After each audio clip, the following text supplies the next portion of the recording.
እንዴት አላችሁ የተወደዳችሁ ያደመጣችሁን ስለሆነ በጣም አመሰግናለሁ። ስለ አርሰናሉ ቡካዮ ሳካ ደግሞ ጥቂት ነጥቦች ማንሳት ፈልጌ ነው። በቅርብ ጊዜ አዲስ ኮንትራት ፈርሟል ከአርሰናል ጋር። እንደ ሳካ ያለ በአርሰናል ደጋፊዎች በጣም የሚወደድ እና የምርም አርሰናላዊ የሆነ በክለቡ አካዳሚ ያደገ ከልጅነት ከለጋ እድሜው ጀምሮ በክለቡ የሄሊንድ አካዳሚ ውስጥ ያለፈ ከ16 ከ17 ዓመቱ ጀምሮ በዋናው ቡድን ውስጥ ሲጫወት የቆየና በጣም ጥሩ ተጫዋች ደግሞ ከቡድኑ መሪዎች መካከል አንደኛው ከዚህ አርቴታ ፕሮጀክት የማዕዘን ድንጋዮች መካከል አንደኛው ተደርጎ የሚታይ ነው። ግን በሶሻል ሚዲያ ላይ የነበረው ሴሌብሬሽን ያን ያህል ትልቅ አይመስለኝም።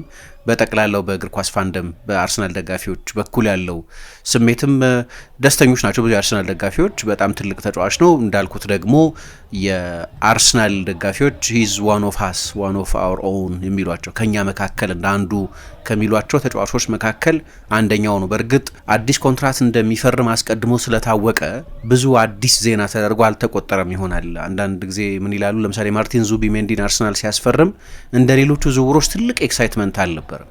በጣም ጥሩ ተጫዋች እንዳገኙ የአርሰናል ደጋፊዎች አውቀዋል። ግን መቼ ነው አርሰናል ዙቢሜንዲን ለማስፈረም ተስማምቷል ሲባል የሰማ ነው? ጃንዋሪ ላይ ሊያመጣው ሳይሆን ግን በውድድር ዘመኑ መጨረሻ ላይ ተጫዋቹን ለማስፈረም መስማማቱን ከተጫዋቹ ጋር ለሶሲዳድ እንኳን የውል ማፍረሻውን ስለሆነ የሚከፍለው ብዙ የገንዘብ ድርድር አልነበረውም። ግን ከተጫዋቹ ጋር መግባባት ነበር። ደግሞ የተጫዋቹን ይሁንታ ማግኘት ነው በእንደዚህ አይነት የዝውውር ባህሪያት ውስጥ በጣም አስፈላጊው ነገር የውል ማፍረሻ ስላለው ዋናው ነገር የተጫዋቹ ምርጫ ስለሆነና ተጫዋቹ ደግሞ ብዙ ፈላጊዎች ስላሉት ከዛ ሲፈርም የሚጠበቅ በመሆኑ ምክንያት እንደ አዲስ ዜና አልተቆጠረም። የቡካዮ ሳካም ልክ እንደዚሁ ነው። እንደ አዲስ ዜና ተደርጎ የታየ አይመስለኝም። ግን ከ10 ዓመት በላይ በአርሰናል ዋናው ቡድን ውስጥ ብቻ የሚያቆየው ኮንትራት ነው። ግን ስለ ሳካ ካነሳን በጣም ትልቅ ክርክር አለ እሱን በተመለከተ። የዚህ ዓመት ፎርሙን ከቼልሲ ጨዋታ በኋላም ግን በብዙ የሲዝኑ ወቅቶችም ላይ ሳካ እንደ ድሮ አይደለም የሚል ፐርሰፕሽን አለ በደጋፊዎች በኩል። እኔ በሁለት ከፍያዋለሁ። አሁን ከቼልሲ ጋር የነበረውን ጨዋታ በቀጥታ ሳይና ድጋሚ ጨዋታውን ሳየው የተለያየ ስሜት ነው የነበረኝ። አንዳንድ ጊዜ እግር ኳስ ጨዋታዎች እንደዛ ይሆናሉ። በቀጥታ በምታዩዋቸው ጊዜ የምትስቷቸው አንዳንድ ዲቴይሎች ሊኖሩ ይችላሉ። ያው በማግስቱ ደግሞ ሲሆን የበለጠ አናሊቲካል ለመሆን እድል አለ። የጨዋታው ውጤት ምንም ስሜት አይሰጣችሁም፣ ምክንያቱም የጨዋታውን ውጤት ታውቁታላችሁ።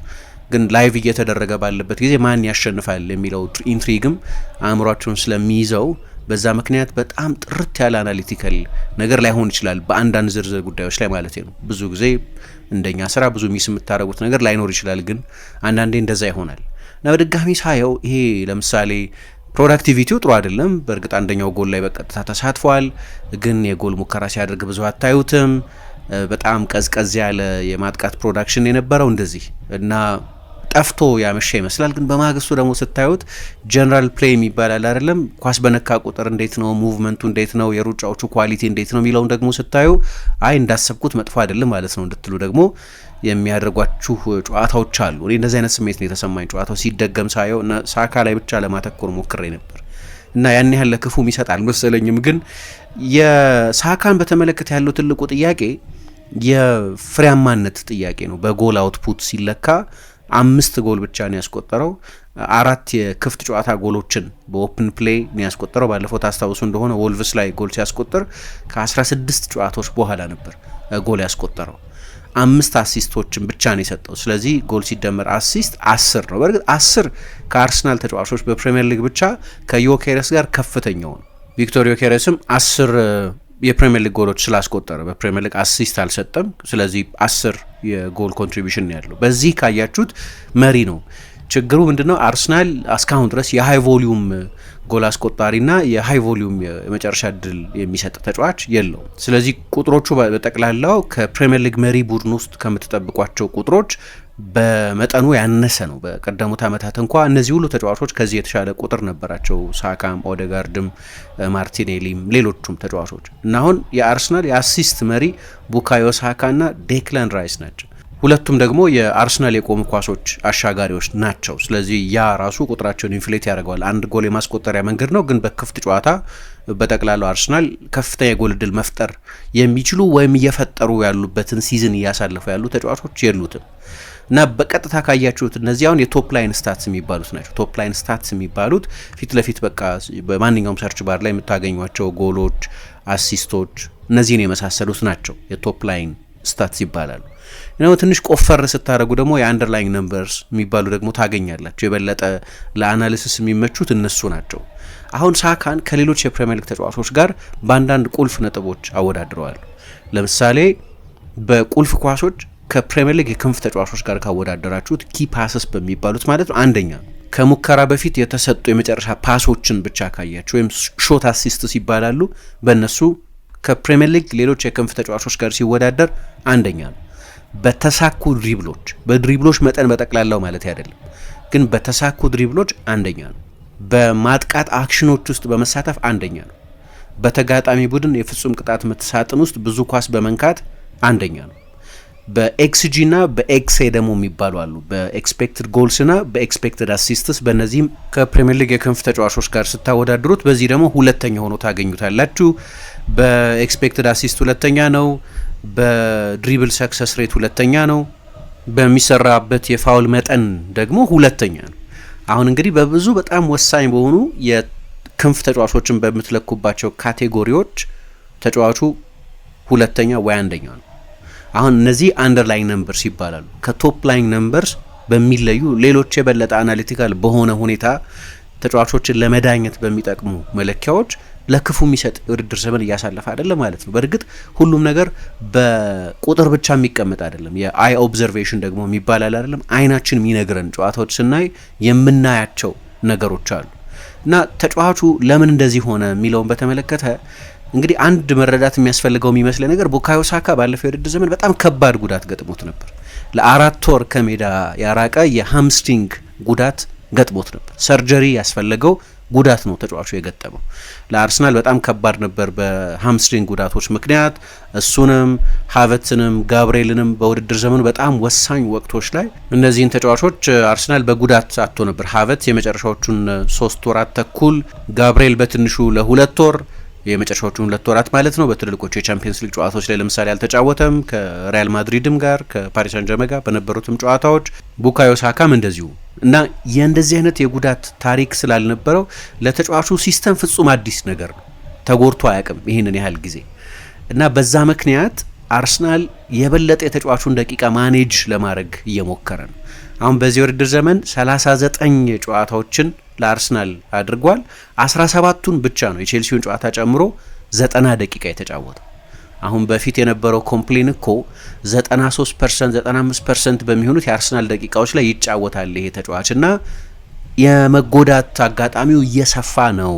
ስለዚህ አርሰናል እዛ ቦታ ላይ ተጨማሪ ተጫዋች ማምጣት አለበት የሚል ሮሮ እንደነበር አስታውሳለሁ። እንዲያውም ሚኬል አርቴታ የሆነ ጊዜ በጣም ዲፌንሲቭ ነበር። ትልልቆቹን የማጥቃት ተጫዋቾች ብታዩ ሮናልዶን፣ ሜሲን፣ ሌቫንዶቭስኪን እያለ በቅርብ የነበሩትን ታላላቅ የማጥቃት ተጫዋቾች እየጠቀሰ እነሱ እኮ የ70 ጨዋታ ተጫዋቾች ናቸው። ስለዚህ አንድ ተጫዋች በላቀ ደረጃ መፎካከር ፈልጋለሁ ብሎ ካሰበ 70 ጨዋታ በሲዝን ለማድረግ ዝግጁ መሆን አለበት የሚል ክርክር ነበር የሚያቀርበው። ግን ከዚህ ክርክር ጀርባ ያለ አንድ እውነት ግን የአርሰናል ስኳድ ሳካን እንደ ልብ ሮቴት ለማድረግ የሚያስችል አልነበርም። ሳካ የማይሰለፍ ከሆነ አንደኛ ናቹራል የግራ እግር ተጫዋች የለም እዛ ቦታ ላይ የሚጫወት ኢንቨርት እያደረገ የሚገባ። እንዲያውም ያኔ ሪስ ኔልሰንን ነበር ለመጠቀም የሞከረ የነበረው። ደግሞ የቀኝ እግር ተጫዋች ነው። የጥራቱ ጉዳይ የኳሊቲው ጉዳይ ጥያቄ ሊነሳበት የሚችል መሆኑ እንደተጠበቀ ሆኖ ዋናው የሚመስለኝ ይሄኛው የአርሰናል የስኳድ ጥልቀት ሳካን እንደ ልብ ማሳረፍ የሚያስችል ባለመሆኑ ምክንያት ነው። ስለዚህ የባለፈው የዝውውር ጊዜ ሲከፈት የአርሰናል አንደኛው ትኩረት የነበረው ይህንን የስኳድ ዴብዝ ችግር ለመቅረፍ መሞከር ነው እና ሳካ በዚህ ዓመት ከሌሎቹ ዓመታት በተለየ ሁኔታ ደቂቃው ማኔጅ እየተደረገ ነው። ይህ አስፈላጊ ቢሆንም ግን ይዞት የሚመጣው የፐርፎርማንስ ኢፌክት አለ። ተጫዋቾች ሪትም ያስፈልጋቸዋል ይባላል። ለምሳሌ ብዙ ጨዋታ መጫወት የለመደ ብዙ ደቂቃ መጫወት የለመደ ተጫዋች ያ በሚቋረጥበት ጊዜ ሪትሙን የፐርፎርማንስ ሪትሙን መልሶ ለማግኘት ይቸገራል እና ከ39 ጨዋታዎች ተጫዋቹ 17 ጨዋታ ብቻ ከግማሽ በታች የሚሆነውን ነው 90 ደቂቃ የተጫወተው። ከበፊቱ በጣም የተለየ ነው። ይሄ በ10 የተለያዩ ጨዋታዎች ተጫዋቹ እየተቀየረ ወጥቷል እና በዚህ ውድድር ዘመን በጨዋታ 65 ደቂቃ ነው በአቬሬጅ የሚጫወተው ወይም 1 ሰዓት ገደማ ነው ሜዳ ውስጥ የሚቆየው። ባለፈው የውድድር ዘመን ለምሳሌ እንደምታውቁት አርሰናል በፕሪሚየር ሊግ ዋንጫ ፍክክር ውስጥ ቀድሞ ከነዛ ጉዳቶች በኋላ ወጥቶ ስለነበር ወደ አዲሱ ዓመት በኋላ የዋንጫ ፍክክር ነበር ለማለት ያስቸግራል። ከጃንዋሪ በኋላ የዋንጫ ፍክክር ነበር ለማለት ይቸግራል። ሊቨርፑል በሰፊ ነጥብ መምራት ጀምሮ ስለነበር አርሰናል ያኔ የበለጠ የቻምፒየንስ ሊግ ትኩረት ነበር የነበረው። ስለዚህ ሳካ ለዛም ሲል የበለጠ ያሳርፈው ነበር። ታስታውሱ እንደሆነ ከጉዳትም ነበር የመጣው እና በአምስቱ የመጨረሻ ጨዋታዎች ለምሳሌ በጣም ጥቂት ደቂቃ ነው የተጫወተው። እንደዛ ሆኖ ሁሉ 72 ደቂቃ ይጫወት ነበር። እንደዛ ሲዝኑ ማኔጅ እየተደረገ የተጫዋቹ ደቂቃ ማኔጅ እየተደረገ በአቨሬጅ 72 ደቂቃ ነበር ይጫወት የነበረው። ዘንድሮ 65 ደቂቃ ነው የሚጫወተው። ስለዚህ ሚኬል አርቴታ በኖኒ ማድዌኬ መኖር ምክንያት ከሌሎቹ ዓመታት ይልቅ ተጫዋቹን ቀይሮ ለማስወጣት፣ ለማሳረፍ፣ ሮቴት ለማድረግ እድል አገኘ። በ2022-23 የውድድር ዘመን 74 ደቂቃ ነበር በአቨሬጅ ይጫወት የነበረው። አሁን ሁሉም የእንግሊዝን ብሔራዊ ቡድን ከግምት ያስገቡ ናቸው እነዚህ ሁሉ ስታቶች ከአርሰናልም ውጭ ያሉት። በ2023-24 የውድድር ዘመን ደግሞ 79 ደቂቃ በአቨሬጅ ይጫወት ነበር። በኋላ 50 ሚሊዮን አወጣን አርሰናል ኖኒ ማድዌኬን ከቼልሲ ያስፈረመ። ዋናው ዓላማ የበለጠ ሮቴሽን፣ የበለጠ ፉክክር፣ የበለጠ የደቂቃ ማኔጅመንት እንዲኖር ለማድረግ ነው። አንድ መገንዘብ የሚያስፈልገው ግን ቡካዮ ሳካ ከዛ ጉዳት ካገገመ በኋላ አንድ ቃለ ምልልስ ሰጥቶ ነበር። ፍርሃት ነበረኛል እንደ ቀድሞ መሆን ይችል ይሆን ወይ የሚል። ምክንያቱም አዲስ ነው። ለምሳሌ ጉዳት የለመዱ ተጫዋቾች ብዙ አዲስ ላይሆንባቸው ይችላል ከሜዳ ርቆ መቆየት። ለቡካዮ ሳካ ግን ፍጹም አዲስ ነው። ስለዚህ በመጠኑ አእምሮ ውስጥ ሜንታል ብሎክ ነበር ይላል። ከተጫዋቾች ከጉዳት በኋላ ሲመጡ ለምሳሌ የሃምስትሪንግ ጉዳት ከሆነ ዋናው የሚከለክላችሁ ነገር ስፕሪንት ማድረግ ነው አይደለም። ስለዚህ እንደ ልብ ስፕሪንት ማድረግ እችላለሁ ወይ ብዬ መፍራት ጀመርኳል እና ከዛ ስሜት ለመውጣትም ጊዜ አስፈልጎ ነበር የሚል አስተያየት ሰጥቷል። እና ይሄ ቶሎ ቶሎ መቀየር ከለመደው እስካሁን ድረስ ከመጣበት ሪትም የተለየ ሪትም ውስጥ እንዲሆን አድርጎታል። እሱ ደግሞ ችግር ነው። ተጫዋቾች ባላቸው ሪትም ልክ ነው ፐርፎርም የሚያደርጉት ይባላል። ይሄ ደግሞ እሱን ብቻ የሚመለከት ሳይሆን የአርሰናል ቀኝም ለውጥ አለበት። እንደምታውቁት እንደ ድሮ አይደለም ኦደጋርድ ብዙ የሚሰለፈው። ለምሳሌ በዚህ ውድድር ዘመን ከጉዳት ነፃ ለመሆን የቸገረው ተጫዋች ነው ማርቲን ኦደጋርድ ራሱ ባለፉት 2 ሲዝኖች በጠቅላላው እና በአርሰናል የቀኝ የሜዳው ክፍል የ3 ተጫዋቾች ትሪያንግል ነበር በፊት እንደምታስታውሱት። ይሄ ትሪያንግል በኦደጋርድ በሳካና በቤን ዋይት መካከል የነበረ ነው እና አሁን የለም። ይሄ አንደኛ ቲምበር ነው የአርሰናል የቀኝ መስመር ተከላካይ፣ ከቤን ዋይት የተለየ ካራክተሪስቲክስ ያለው ተጫዋች፣ በጣም ጥሩ ተጫዋች፣ ግን ከቤን ዋይት የሚለይ የጨዋታ ስታይል ያለው ተጫዋች። በአርሰናል የቀኝ 8 ቦታ ላይ አሁን በቅርብ ሳምንታት በፍጹም የቀኝ 8 ማይመስለኝ የበለጠ ሴንትራል ወይ ወደ ግራ ሲያደላ የሚዋጣለት የሚሆነው ኤቤሬቺ ኤዜ ነው እየተሰለፈ ያለው። በሌሎች አጋጣሚዎች ሌሎች አንዳንድ ጊዜ ሚኬል ሜሪኖ ሊሆን ይችላል። ባለፉት ጥቂት ጨዋታዎች ድጋሚ ከመጎዳቱ በፊት አሁን ተመልሷል። ካይ ሃቨርትዝ ተጫውቷል። ሌሎች የተለያዩ ተጫዋቾችን እዛ ቦታ ላይ አርሰናል ሲጠቀም አይተናል። ስለዚህ ያ የሆነ ጊዜ የአርሰናል ጠንካራው ጎን ይባል የነበረው ቀኙ ክፍልም ለውጦች አሉበት። ደግሞ ከፊትም ከቡካዮ ሳካ ፊትም የአርሰናል የ9 ቁጥር ቦታ ላይ ብዙ ሮቴሽን አለ እንደምታውቁት። አሁን ባለፉት ጥቂት ጨዋታዎችን መጨረስ ጀመረ ይሆናል እንጂ አልጨረሰም። በቀደም ለነገሩ ከቼልሲ ጋር በነበረው ጨዋታ ግን ጄሱስን እና ዮኬሬስን ያለማቋረጥ ሮቴት ያደርጋል። ሁለቱ ደግሞ በጣም የተለያየ ስታይል ያላቸው ተጫዋቾች ናቸው። እነሱንም አዳፕት ማድረግ አለበት። አሁን በዚህ የውድድር ዘመን ለምሳሌ ከማርቲን ኦደጋርድ ጋር 7 ጨዋታ ላይ ብቻ ነው ሳካ የቀኝ ክንፍ የአርሰናል ተጫዋች ሆኖ ኦደጋርድ የቀኝ የአርሰናል 8 ቁጥር ሆኖ የተጫወተ። ከነዚህ 7 ጨዋታዎች በሁለቱ ኦደጋርድ ገና ጨዋታው ግማሽ ሰዓት እንኳ ሳይደርስ ተቀይሮ ወጥቷል። 7 እንለዋለን እንጂ በጠቅላላው ከ7ም በታች ይሆናል ማለት ነው። ከ30 ደቂቃ አስቀድሞ የሚወጣ ከሆነ አንዳንዶቹማ 10 ደቂቃም ሳይሆን የወጣባቸው ጨዋታዎች ነበሩ እና ከሱ ይልቅ ከኦደጋርድ ይልቅ ከኤዜ ጋር ነው እንደውም ብዙ ቢጫወተው። ኤዜ የአርሰናል የቀኝ 8 ቁጥር ሆኖ 11 ጨዋታዎች ላይ ተሰልፏል ከቡካዮ ሳካ ጋር። ራሱ ሳካም የዛ ቦታ ላይ 2 ጨዋታዎችን በቅርብ ጊዜ ከዊጋንና ከወልቭስ ጋር በተደረጉ ጨዋታዎች ሲሰለፍ አይተነዋል። ስለዚህ ያም ቦታ ብዙ እንደ ድሮ አይነት ወጥ የሆነ ተጫዋች የለውም። ያለ ማቋረጥ ሮቴት ይደረጋል። ይሄ ደግሞ ያንን ኮምቢኔሽን ያፈርሰዋል ማለት ነው ለሳካ። ሌላ ጊዜ ያነሳሁትና ሌላ መገንዘብ የሚያስፈልገው የሚመስለኝ ነገር ግን የተጋጣሚ ቡድኖች አርሰናልን አፕሮች የሚያደርጉበት መንገድ። አሁን በቀደም የጆሬል ሃቶን ሚና ካያችሁ ሙሉ ለሙሉ ቡካዮ ሳካን ማንማርክ የማድረግ ኃላፊነት የነበረበት ማንማርክ የማድረግ። ይሄ ደግሞ አዲስ ነገር አይደለም። በሲዝኑ በሙሉ በተጋጣሚ ቡድኖች ይደረግ የነበረ ነው። አንደኛ አርሰናል እንደ ቡድን ከየትኛውም የፕሪሚየር ሊግ ቡድን ያነሰ የማጥቃት ዲስታንስ የሚተውለት ቡድን ነው። መሪ በመሆኑ ምክንያት የመጣ ሊሆን ይችላል፣ አላቅም። ለምሳሌ ቡካዮ ሳካን በአንዳንድ ቁጥሮች ካያችሁት በአንደኛ ሜዳ ውስጥ የሚጫወተው ደሞስ ኮንቴስትድ ስፔስ የሚባለው በጣም አነስተኛ ስፔስ ባለበት ቦታ ነው የሚጫወተው እና የተጫዋቹ ሄድላይን ስታት አንዳንድ ወሳኝ ቁጥሮች ቀንሰዋል። ለምሳሌ አንዳንድ ሌሎች መለኪያዎችን አንዳንድ ቁጥሮችን ላንሳ። እነዚህ ቁጥሮች ኳስ እንደቀደመው ጊዜ ወደሱ እየመጣ እንዳልሆነ የሚያሳዩ ናቸው፣ ወይም ኳሶች የሚመጡበት ድግግሞሽ እንደ በፊቱ አይደለም። ስለዚህ በጨዋታ ለምሳሌ ካለፉት ዓመታት ጋር ካነጻጸራችሁት የሚቀበለው የኳስ መጠን ወይም ፓስ ሪሴፕሽን የሚባለው ከ37 ወደ 26 ቀንሷል። ወይም በእያንዳንዱ ጨዋታ በ11 ያነሰ ፓስ ነው የሚደርሰው። ወይም የ29% ገደማ ዲክላይን አለ በሚቀበላቸው የፓሶች መጠን። የዛ የአርሰናል የቀኝ ክንፍ ተጣማሪዎች መለወጥ የተጫዋቹን ፐርፎርማንስ አፌክት እንዳደረገው በዚህ ማየት ይቻላል። አርሰናልም እንደ ቡድን እንደ ድሮ ቀኙን ብዙ የሚጠቀም አይደለም። ድሮ ትችት ነበር፣ ቀኝ ዘመም ነው ይባላል። የፖለቲካ ተርሚኖሎጂ ነው ይገባኛል፣ ግን ቀኝ ላይ ያደላ ጨዋታ ነበረው አርሰናል። አሁን ግን ሳካ ብቻ አይደለም፣ የሳካ የሾት ክሬቲንግ አክሽን የሚባለው በድሪብል ይሁን ፓስ በመስጠት ይሁን የጎል ዕድል እንዲፈጠር በማድረግ ከቀደሙት ዓመታት በ26% ዝቅ ያለ ነው የሚያስመዘግበው። የኦደጋርድ በ51% ነው የወረደው። በ2023-24 የውድድር ዘመን ለምሳሌ የኦደጋርድ ፓስ ለሳካ የሚሰጠው የፓስ መጠን 8.83 ነበር በጨዋታ፣ አሁን ወደ 3.3 ዝቅ ብሏል። 63% ድሮፕ ነው ይሄ እና በፊት ሳካ ኦደጋርድን እንደ ዋና አውትሌት ይጠቀምበት ነበር። አሁን ሊስቱ ላይ ቲምበርና ሳሊባ ነው ያሉት ብዙ ፓስ ከሱ ጋር የሚቀባበሉት ተጫዋቾች። ሁለቱም ደግሞ ተከላካዮች ናቸው። በጣም አድቫንስድ በሆነ ቦታ አይደለም ማለት ነው ሳካ ኳሱን የሚያገኙ። ሳካ ራሱ ለኦደጋርድ 7.6 ጊዜ በዛ ቅድም ባልኳችሁ በ2023-24 የውድድር ዘመን ያቀብለው ነበር። አሁን ወደ 2.65 ወርዷል።